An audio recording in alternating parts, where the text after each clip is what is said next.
First things first, what is a carbon credit? Carbon credits are a way of putting a dollar value to activities that reduce emissions and remove greenhouse gases from our atmosphere.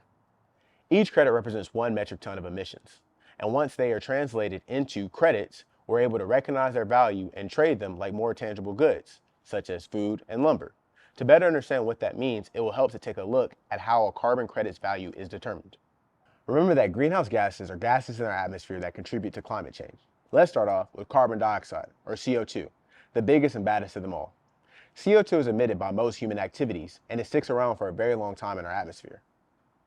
Because it's so common and so impactful, CO2 is often the default for conversations regarding climate change and emissions reductions.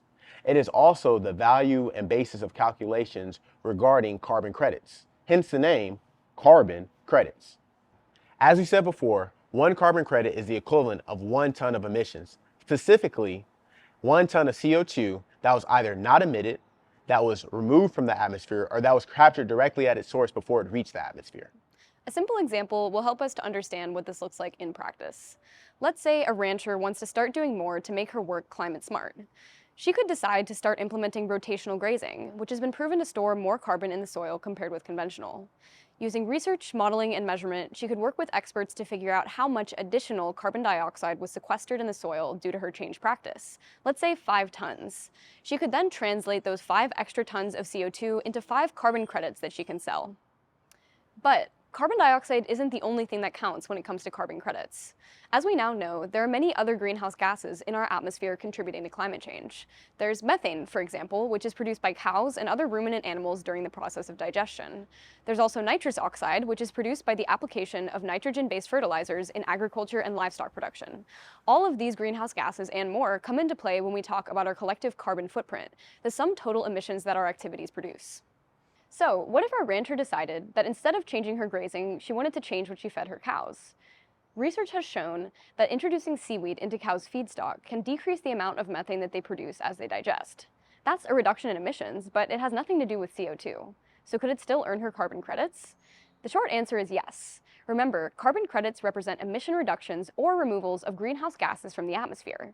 In this case, she'd be reducing her emissions, so that project could be eligible for carbon credits, even though it has nothing to do with CO2. But these are just 2 examples of activities that can generate carbon credits. There's actually a lot more ways to do it. So it's clear that we need to have some kind of standard units for value to compare the different types of activities. To translate the cow seaweed project into carbon credits, we can use conversions to see how much CO2 would have the same effect on the climate as a certain amount of methane. Then we express the resulting carbon credits in tons of CO2e, the E standing for equivalent. Let's take a look back at the example of paper money. A dollar is a dollar, but it can also be 4 quarters, 100 pennies, or 5 nickels plus 3 quarters. In the same way, a carbon credit can be 1 ton of CO2, or it could be a mix of a little bit of methane and a little bit of nitrous oxide and a little bit of CO2 that adds up to the same amount of impact on the climate as 1 ton of pure, plain CO2. The value of a credit stems from the warming impact of emissions that it represents, not the specific gases that make it up. So, carbon credits represent units of emissions reductions or removals that can then be bought and sold. Companies and individuals might want to trade carbon credits to reduce their own carbon footprints. In the coming videos, we'll talk more about how and why companies might want to buy carbon credits, and how landowners like you can produce them using climate-smart practices.